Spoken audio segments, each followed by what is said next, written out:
हे भगवान, इससे तो मेरी भगवानपुर वाली बहन ने जो रिश्ता बताया था वही लड़की अच्छी थी। ये आपकी जीजी ने ना जाने कौन से जन्म का बदला लिया, जो ये मध्यम वर्गीय परिवार की होम साइंस लेकर पढ़ी लिखी लड़की के साथ मेरे बेटे का रिश्ता करवा दिया। बताओ भला, ये बहू तो एक बात किसी की सुनती नहीं है, और गुमान तो इसके माँ बाप को इतना था कि उनकी बेटी से ज्यादा गुणवती दुनिया की कोई लड़की नहीं, पर ये तो बस अपने ही मन की करती है। मैंने सोचा था नई नई ब्याही है, कुछ नहीं आता है, तो धीरे धीरे बताऊंगी तो सीखती जाएगी, पर अब लगता है कि ये मेरी बात एक कान से सुनती है और दूसरे से निकाल देती है। क्या पूरी जिंदगी मैं इसे सिखाती ही रहूं? कामिनी जी अपने पति सोहन बाबू से कहती है। सोहन बाबू बोले, भाग्यवान, अब एक ही बात तुम पिछले 3 महीने से बहू को बोले जा रही हो, वो भी बेचारी कितना सुनेगी। अरे कभी उसके काम की सराहना भी किया करो, पर नहीं, तुम तो हर वक्त उसके काम में खोट ही निकालती हो। एक लड़की शादी के बाद अपनी आंखों में नए संसार और अपनेपन के सपने लेकर ससुराल आती है, सास ससुर में अपने माता पिता को ढूंढती है। अब अगर वो प्रेम उसे वहां नहीं मिलेगा तो कितना मन लगाकर वो काम करेगी, तुम ही बताओ।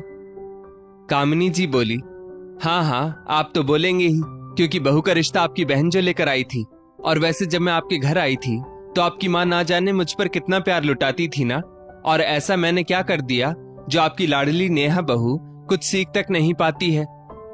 सोहन बाबू धीरे से बोले, कामिनी, झूठ बोलूं तो अगले पल बहरा हो जाऊं। तुमने बहू को, इस घर को और घर के लोगों को जानने का मौका ही कहां दिया। शादी के 4-5 दिन बाद ही घर के सारे कामकाज तुमने उस बेचारी के सिर मढ़ दिए, और खुद सिर्फ उसके हर काम पर नजर रखती हो और उनमें कमियां निकालती रहती हो। ये भला कोई अच्छी सास की निशानी है? बताओ। खैर, तुम जानो और तुम्हारी रसोई जाने, मुझे तो माफ करो। इतना कहकर सोहन बाबू वहां से चले गए। दरअसल अभी कुछ महीने पहले ही नेहा और मानव की शादी हुई थी। नेहा एक पढ़ी लिखी सर्वगुण संपन्न लड़की थी और मानव एक खाते पीते बड़े घर का लड़का था। दोनों परिवारों की रजामंदी से ये शादी हुई थी, पर कामिनी जी की अपनी बहू के लिए उम्मीद थी जो खत्म होने का नाम नहीं ले रही थी। एक रोज नेहा ने खाना बनाकर टेबल पर लगाया। उस दिन खाने में नमक हल्का सा ज्यादा हो गया था। उसने सोचा इतने से नमक में कोई नाराज नहीं होगा, और हुआ भी वैसा ही। मानव खाना खाकर दफ्तर चला गया और सोहन बाबू खाना खाकर अपनी मंडली में बैठने बाहर चले गए। थोड़ी देर बाद कामिनी जी पूजा पाठ करके जैसे ही खाना खाने बैठी, चिल्लाते हुए बोली, कुछ सिखाए नहीं तेरी माँ ने? ढंग से एक काम करना नहीं आता तुझे? मैं कह रही हूँ काम करना सीख लो, वरना अच्छा नहीं होगा। नेहा ने चुपचाप गाय की तरह हाँ में सिर हिलाया और दूसरा काम करने चली गई। लगभग ये रोज की कहानी हो गई थी। मानव के सामने कामिनी जी नेहा को एक शब्द नहीं कहती थी, और जैसे ही घर के पुरुष घर के बाहर जाते थे वो राशन पानी लेकर बहू पर चढ़ जाती थी। कामिनी जी वहीं बैठकर सब्जी का स्वाद ले रही थी। तभी नेहा गंदे कपड़े लेकर वॉशिंग मशीन की तरफ बढ़ी तो कामिनी जी चिल्लाते हुए बोली, अरे ओ महारानी, कपड़ों का बोझ उठाकर कहां मशीन की तरफ चल दी? बाप के घर में साबुन घिसते घिसते समय बीतता होगा, और यहाँ है कि शरीर को थोड़ी सी मेहनत नहीं करने देती।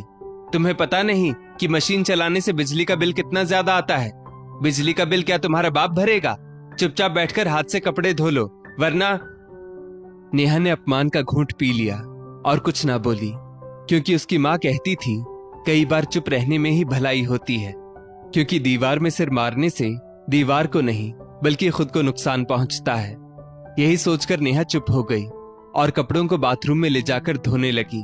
पर काम कर करके नेहा की हालत खराब हो गई थी। समय बीता और रक्षाबंधन का समय आया। नेहा अपने मायके जाने की तैयारी कर रही थी तो कामिनी जी वहां आई और बहू का एक एक सामान उठाकर देखा और बोली, बिना मुझे दिखाए कोई सामान मत ले जाना, और हाँ, शादी में तेरे बाप ने मेरे बेटे को कुछ नहीं दिया, तो इस बार जाओ तो अपने बाप से 4 पहिया गाड़ी के लिए कह देना। मोटरसाइकिल से मेरा बेटा बैंक जाता है, कितनी धूप लगती है, वहां सांवला होता जा रहा है। अरे कम से कम एक 4 पहिए वाली गाड़ी ही दे दे। खुद तो आईने के सामने सजती रहती हो, कभी तुम्हारे पति का खाली गला दिखा? क्या एक सोने की चेन भी तुम्हारा बाप नहीं दे सकता? नेहा कुछ नहीं बोली और चुपचाप मायके चली गई, लेकिन वहां जाकर इस बात का जिक्र भी उसने नहीं किया। नेहा की मां सुनीला जी बोली, क्या बात है नेहा, बहुत कमजोर लग रही हो, और उससे ज्यादा थकी थकी भी लगती हो। क्या घर का काम ज्यादा हो जाता है? नेहा बोली, नहीं माँ, अपने घर का काम करने में कैसी थकान। हाँ, कुछ बातों को सुन सुनकर जरूर थक गई हूँ, पर यकीन कीजिए धीरे धीरे मैं सब कुछ संभाल लूंगी, जैसे आपने और भाभी ने इस घर को संभाला है। एक दिन मैं भी अपने घर को संभाल लूंगी, आप मेरी चिंता मत कीजिए। एक हफ्ते बाद मानव नेहा को लेने उसके मायके गया और उसे घर पहुंचाकर वो तुरंत ही ऑफिस के काम से दूसरे शहर चला गया। मानव के जाते ही कामिनी जी नेहा के आगे पीछे घूमने लगी और कहने लगी, मैंने जो कहा था क्या वो तुमने अपने माँ बाप से कहा? नेहा कुछ नहीं बोली, कहती भी क्या, क्योंकि नेहा खाली हाथ जो वापस आई थी। कामिनी जी ये देखकर उस पर बहुत चिल्लाई, तुझे कहा था ना कि अपने बाप से मानव के लिए चेन और गाड़ी की बात करना, खाली हाथ आने की तुम्हारी हिम्मत कैसे हुई? अभी फोन लगाओ अपने बाप को, वरना। जैसे ही कामिनी जी ने बाप का नाम लिया, नेहा के सब्र का बांध टूट गया और वो भी ऊंची आवाज में बोल पड़ी, वरना वरना क्या करेंगी माँ जी? क्या कर लेंगी आप? मुझे वापस मायके भेजेंगी तो सुन लीजिए, ये घर जितना आपका है, अब इस घर पर मेरा भी उतना ही हक है। और अगर अपने बेटे की दूसरी शादी करने की सोच रही हैं या भूल से भी मन में ख्याल आए तो भूल जाइए, क्योंकि मैं आपके बेटे को तलाक तो नहीं देने वाली हूँ, बल्कि आप लोगों को जेल जरूर भिजवा दूंगी। और आप मेरे साथ इससे बुरा और क्या कर सकती हैं? बताइए मुझे, क्या मुझ पर हाथ उठाएंगी?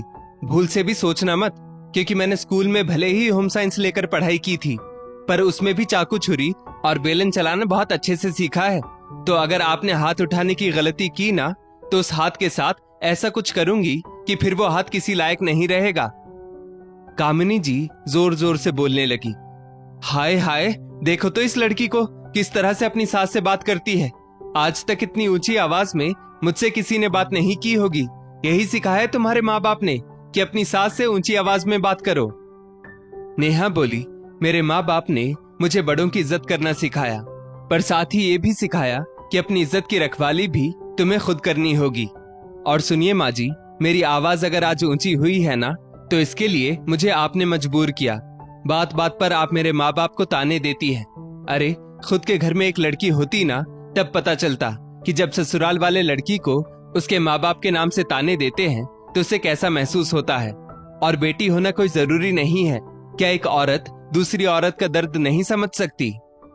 कामिनी जी बोली, आने दो आज मानव को और उसके बाबूजी को, फिर बताती हूँ। उन लोगों के सामने तो तुम बड़ी सती सावित्री बनकर रहती हो, और उनके घर से बाहर जाते ही ये रंग। नेहा हंसकर बोली, और इससे ज्यादा आप कर भी क्या सकती हैं? रो धोकर अपने बेटे और ससुर जी को दिखाएंगी, मेरी शिकायत करेंगी। ये सब करके आप परिवार वालों को मेरे खिलाफ करना चाहती है ना, तो सुन लीजिए, मैं भी एक औरत हूँ। ये रोना धोना और नौटंकी दिखाना मुझे भी भली भांति आता है। और हाँ, आज के बाद मुझे ज्यादा परेशान करने की कोशिश की तो पुलिस में जाकर रिपोर्ट दर्ज करवा दूंगी।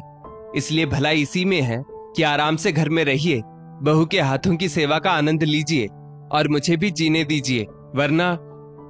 चुप रहने वाली नेहा की बुलंद आवाज सुनकर कामिनी जी का गला सूख गया। उन्होंने सोचा भी नहीं होगा कि सीधी सादी बहू इतना कुछ भी बोल सकती है। पसीने से तरबतर कामिनी जी की सांस फूलने लगी।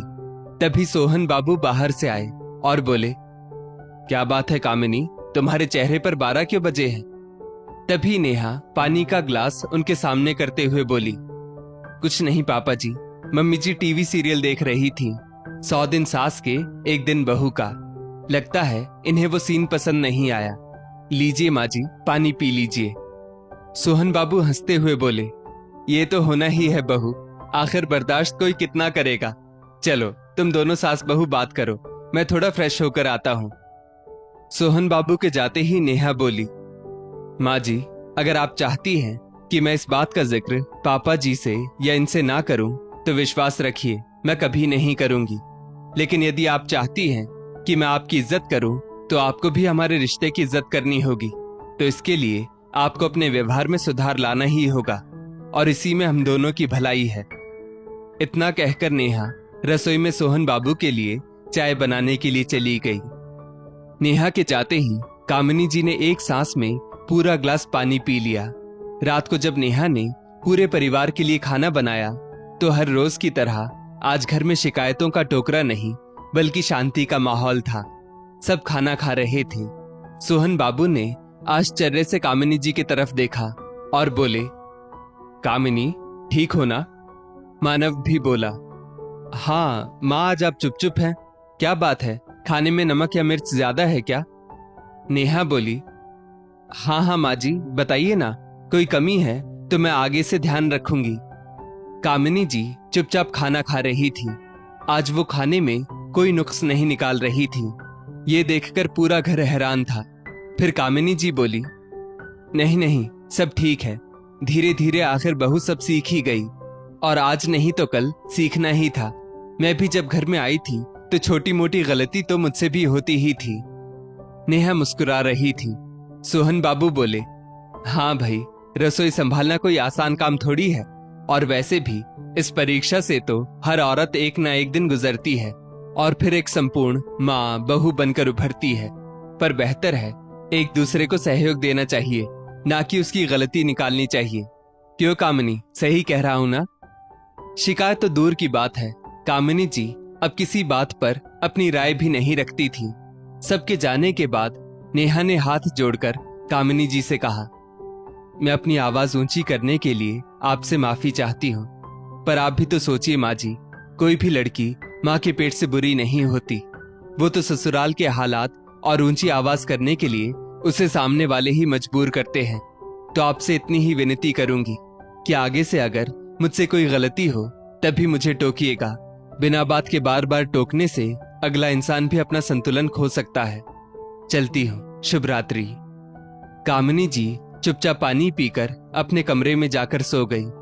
सोहन बाबू आश्चर्य में थे पर मुस्कुरा रहे थे। इतने सालों में पहली बार बिना शिकायत का पिटारा खोले वो सो रहे थे।